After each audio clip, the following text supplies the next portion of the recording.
Monsieur le Président, Messieurs les ministres, chers et chers collègues, c'est un film, un navet.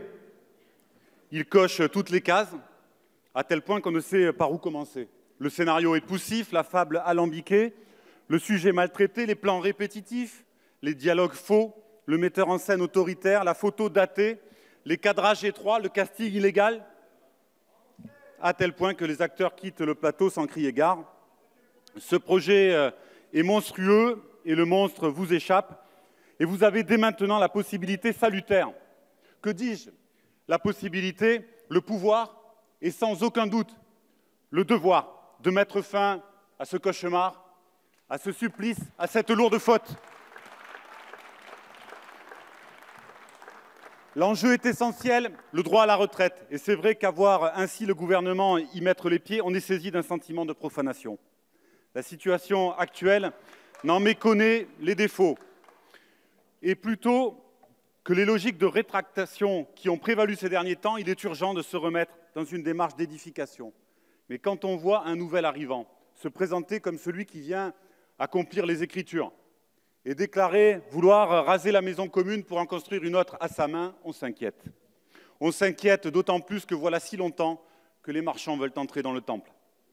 Mais nous tenons cependant ce droit à la retraite pour autre chose que pour un symbole sacré. C'est un marqueur concret de civilisation. Parce qu'il faut travailler pour vivre. Qu'advient-il quand on est empêché de travailler? C'est à cette question d'abord qu'on a tenté de répondre et puis l'on s'est attelé à faire, comme le dira Croizat, que la retraite ne soit plus l'antichambre de la mort, mais une nouvelle étape de la vie. Ainsi, la retraite est-elle un droit patiemment édifié au cours du siècle passé et hélas, savamment ébréché dans les décennies écoulées. Un droit que l'on crée par le travail et qui se partage par-delà les générations. Un droit qui fait partie intégrante du salaire et qui se traduit par un salaire continué. Un droit qui permet d'être libéré du travail prescrit quand on y a tant consacré dans la force de l'âge. Ce droit s'inscrit dans la philosophie de la sécurité sociale qui entend socialiser et sanctuariser la part des richesses produites suffisante à garantir une assurance contre les aléas de l'existence tout au long de la vie. C'est tout un monde que l'on gagne pour les autres et pour soi-même. Voilà l'un des traits de l'émancipation par le travail. C'est ainsi seulement en libérant les travailleurs de l'obsession permanente de la misère qu'on permettra à tous les hommes et à toutes les femmes de développer pleinement leurs possibilités, leur personnalité. Ainsi parlait Ambroise Croizat à cette tribune le 8 août 1946. Lui et les autres, dont certains trahissent la mémoire et les intentions parce qu'ils leur donnent mauvaise conscience. De chacun selon ses moyens, à chacun selon ses besoins. L'ambition a une autre figure que le slogan « Chaque euro cotisé doit donner les mêmes droits », qui, sous les apparences de l'égalité, cultive le chacun pour soi. Une maxime ni désirable, ni applicable, tant nos parcours peuvent être différents d'un bout à l'autre de l'existence. Voilà pourquoi, si l'on veut engager une réforme d'une telle portée tellurique, il vaut mieux y avoir bien réfléchi, y avoir bien travaillé et avoir suffisamment rassemblé. Chers et chers collègues, vous auriez tort de prendre cette demande de rejet du texte pour une formalité. Croyez bien que je meurs d'envie de demander au gouvernement qu'est-ce que vous ne comprenez pas dans le mot retraite? Qu'est-ce que vous ne comprenez pas dans le mot retrait? Mais c'est d'abord à vous que je veux principalement m'adresser parce que la situation est grave. Et je suis certain que nombre d'entre vous se disent tout bas que les conditions ne sont assurément pas réunies pour acter un bouleversement complet de notre droit à la retraite. Alors, le geste salutaire dont le gouvernement n'a pas eu la lucidité ni le courage, le Parlement peut désormais le faire. Un geste de sursaut, de respect de la démocratie et finalement de soi-même. C'est plus que jamais le moment. Depuis le début, ces promoteurs voudraient torpiller leur œuvre et la rendre inconstitutionnelle, qu'ils ne s'y prendraient pas autrement. Et en arrivant devant nous aujourd'hui, une chose est désormais établie. Le texte n'est pas prêt. Il est complètement bilboc, il est en papier mâché. Je récapitule. À l'économie, car les faits sont accablants. Pendant 2 ans, à la suite d'une idée de campagne plus ou moins claire et plus ou moins reprise par les candidats aux législatives, un haut-commissaire a animé des cafés-débats et mené quelques opérations de com visant à dénigrer le système actuel dans le but de préparer l'opinion. Faisant l'objet de fuites contradictoires, plusieurs fois annoncées, elles devaient finalement venir l'été prochain, mais nous y voici dès l'hiver parce que le gouvernement a tenté un coup tactique foireux. La concertation sociale a été une aimable farce, personne n'était demandeur et personne n'a été écouté. Le dessaisissement des organisations syndicales, dont le rôle est actuellement central, a été appliqué avant l'heure et elles n'ont en réalité jamais disposé du texte, sans parler des concertations périphériques décoratives. Voici les assurés expulsés, flagrant défaut de dialogue social. Le Premier ministre a présenté la réforme dans un discours qui a provoqué la colère. Pour diviser les générations, il annonçait une entrée en vigueur à partir de l'année 1975, accompagnée d'un âge pivot. Puis, pour gagner du temps, il inventa la suspension provisoire de cet article et une conférence de financement se prolongeant au-delà de la première lecture.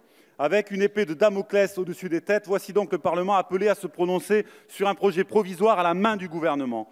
10 jours plus tard, le pilote de la réforme démissionnait, notamment pour n'avoir pas déclaré des activités et pour de possibles conflits d'intérêts, laissant un texte inachevé. Et bardé de 29 ordonnances portant sur une quarantaine de questions structurantes, le Conseil d'État écrira que cela, je cite, fait perdre la visibilité d'ensemble qui est nécessaire à l'appréciation des conséquences de la réforme et partant de sa constitutionnalité et de sa conventionnalité. Flagrant défaut de précision. Depuis le 5 décembre, un mouvement social d'une grande ampleur a gagné le pays, se traduisant par de nombreux mouvements de grève et des manifestations considérables, tandis que les enquêtes d'opinion montraient un soutien clair de la population et un rejet massif de la réforme engagée. Le gouvernement faisait le dos rond en attendant que ça passe et espérait en vain un retournement à la faveur des fêtes. Et plus les choses avançaient, plus étaient mises en lumière les conséquences pour de nombreuses professions dans tous les secteurs de la société. Et pour tenter de dégonfler la colère, étaient consenties quelques exceptions, souvent faites de faux semblants, qui sonnaient comme autant d'aveux des défaillances intrinsèques du miraculeux système. Dans son obstination paniquée, le gouvernement déclencha sans justification valable la procédure accélérée, réduisant au maximum le travail parlementaire, flagrant défaut de démocratie. C'est dans ce cadre que le 24 janvier, le Conseil d'État rendit un avis cinglant, jugeant le texte avec une extrême sévérité, critiquant la consultation factice de certains organismes. Il ne s'estimait pas lui-même à même de mener sa mission, je le cite, avec la sérénité et les délais de réflexion nécessaires pour garantir au mieux la sécurité juridique. Et de trouver cette situation, je le cite encore, d'autant plus regrettable que les projets de loi procèdent à une réforme du système de retraite inédite depuis 1945 et destinée à transformer pour les décennies à venir un système social qui constitue l'une des composantes majeures du contrat social. Pour lui, l'inconstitutionnalité est manifeste concernant les promesses imprécises de revalorisation pour les enseignants et les chercheurs, sidérant bricolage, flagrant délit d'impréparation. Enfin, le Conseil d'État remet vertement en cause la fiabilité de l'étude d'impact, jugée insuffisante et lacunaire, au point de rappeler que les documents d'impact doivent répondre aux exigences générales d'objectivité et de sincérité des travaux procédant à leur élaboration. Sa faiblesse est inversement proportionnelle à son volume, notamment en termes d'impact économiques et sociaux. Par exemple, considérant l'augmentation du nombre de personnes, de plus de 65 ans, de 70% d'ici à 2070, ainsi que leur faible taux d'emploi, le Conseil d'État appelle le gouvernement, s'il veut jouer sur l'âge de départ à taux plein, à en mesurer les effets sur les comptes de l'assurance chômage et les dépenses de minima sociaux, une paille. Précisons que derrière les chiffres, il y a des vies, et le gouvernement brille par son incapacité à décrire les droits des assurés. Son étude comporte des bidouillages pour présenter les choses sous un jour avantageux. Par exemple, sur les 28 cas types de personnes nées en 1990 présentés, 21 cas sont annoncés gagnants. En réalité, 18 sur 28 sont perdants selon le collectif nosretraites.fr. Le gouvernement y a ajouté une provocation en promettant, une fois la réforme votée, un simulateur basé au passage sur un système déjà existant. L'étude ne décrit pas mieux les mécanismes de transition, les zones d'ombre sont partout, flagrant défaut d'information. Il s'avère de surcroît que les maigres informations contenues dans l'étude d'impact ne collent pas exactement avec les annonces qui avaient été faites. On avait parlé d'un âge d'équilibre à 64 ans pour la génération 75. En réalité, le texte annonce plutôt 65 ans et un allongement à suivre. Au passage, on méconnaît les conventions minimales de l'OIT en la matière. On avait compris que le gouvernement plafonnait à 14% du PIB la part des retraites, mais ne se contentant pas de la stabiliser, il programme sa baisse jusqu'à 12,9% d'ici 2050. On avait annoncé l'indexation sur l'évolution des salaires. En réalité, les pensions resteront indexées sur l'inflation et la valeur de service du point, censée être indexée sur le salaire moyen, serait indexée sur un indicateur inexistant et non identifié. Flagrant défaut de lisibilité. Au bout du compte, le fossé entre les slogans et la loi est béant. Le Conseil d'État lui-même réfute l'idée d'un régime universel et juge que l'objectif selon lequel chaque euro cotisé ouvre les mêmes droits pour tous reflète imparfaitement la complexité et la diversité des règles de cotisation ou d'ouverture de droits définies. Flagrant défaut de sincérité. Quelques mots enfin sur la réunion de la commission spéciale. Le fait par lequel elle a le plus été spéciale est la décision d'arrêter l'examen du texte sans être arrivé à son terme pour respecter l'exigence calendaire fixée par le gouvernement. Après la procédure accélérée, la procédure tronquée. Vendredi dernier encore, on nous annonçait 46 nouveaux amendements gouvernementaux de dernière minute, dont 2 ordonnances, un projet de loi additionnel en douce. Nous sommes dans une procédure d'exception qui sert un coup de force. Flagrant délit de précipitation. Au final, la Constitution aura été bafouée dans ses articles 34 et 39, dans son exigence de clarté, de sincérité, de sécurité juridique et financière, de respect des droits du Parlement, dans la fragilisation, voire la remise en cause des droits acquis, dans sa conception du principe d'égalité, dans ses principes énoncés au préambule concernant les garanties dues aux travailleurs et travailleuses. Flagrant délit d'inconstitutionnalité. Aujourd'hui, le système affiche des droits garantis pour lesquels on s'assure des ressources nécessaires. Si certaines pensions sont aujourd'hui insuffisantes, certains parcours mal pris en compte, le projet de loi veut passer à un système où les droits sont la variable d'ajustement pour assurer le respect d'une double règle d'or, baisser les dépenses en maintenant l'équilibre financier. Un système où chacun compte ses points. L'âge de départ à taux plein est programmé pour reculer génération après génération et mécaniquement pour alimenter une baisse des pensions. La pension serait calculée sur toute la carrière, alors tout accident de parcours se paierait par un malus sur la retraite.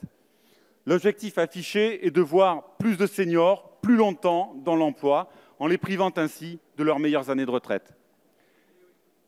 Et de voir les autres coûter moins cher, puisque là se cacherait en réalité ce que certains ont appelé une génération dorée, des nantis, tout l'inverse de ce que défendait Jaurès en vantant la magnifique idée d'assurance sociale qui crée pour tous les salariés un droit certain, en appelant à la corriger et à la perfectionner. Flagrant délit d'insécurité sociale. Il s'agit donc bien d'une réforme d'austérité financière qui se grime. Aujourd'hui, on ne modifie pas un critère comme ça, même si vous l'avez fait. La réforme autorise un ajustement paramétrique permanent. Celles et ceux qui le pourront seront ainsi encouragés à des démarches individuelles jusqu'à la capitalisation, afin de nourrir les appétits destructeurs de la finance qui rôdent, d'autant plus depuis la loi Pacte, tout l'inverse du cours de l'histoire, visant à réduire et partager le temps de travail dans la journée, la semaine, la vie, entre les femmes, les hommes, toutes générations. Tout l'inverse d'une dynamique visant à changer le travail, à attaquer sa pénibilité que certains préfèrent ne pas voir, et non pas à le précariser et à le dégrader. Flagrant délit de régression sociale. Meilleur pour les femmes, c'est faux. Meilleur pour les précaires, c'est faux. Meilleur pour les carrières plates, c'est faux. Les seuls points positifs résident dans les corrections apportées au nouveau système pour limiter ces dégâts et qui auraient pu être apportés dans le cadre actuel. C'est le cas, par exemple, pour les agriculteurs ou pour la pension minimum que finalement le projet ne traite pas avec beaucoup d'ambition. Et d'ailleurs, pour les agriculteurs, il laisse de côté les retraités actuels. Le régime général sera l'exception individuelle avec des inégalités sans justification entre générations comme en leur sein. Il apparaît ainsi que ce système ne serait ni plus universel, ni plus juste, ni plus égalitaire, ni plus solidaire, ni plus lisible, ni plus sûr. Il serait plus économe avec nos vies. Il apparaît ainsi un flagrant défaut de République. On ne saurait agir avec autant de légèreté sur un sujet aussi sensible. On ne saurait légiférer sur nos retraites à la hâte, à la hussarde, à l'aveuglette, sauf à risquer le fiasco. On ne saurait voir bafouer autant d'institutions et de règles démocratiques. On ne saurait enfin décider contre le peuple au nom duquel nous sommes rassemblés. Depuis 2 mois et demi, un mouvement porte avec détermination le refus d'une réforme dont chacun a compris la portée pour toute la vie. Cette réforme, n'a pas de majorité populaire. Dans ce moment particulièrement, la responsabilité personnelle de chacune et chacun est engagée. Entre flagrant délit, flagrant défauts et fariboles, rarement une loi aura autant mérité le rejet, rarement un film aura été aussi pénible. Libérer les acteurs, couper. Merci, cher collègue.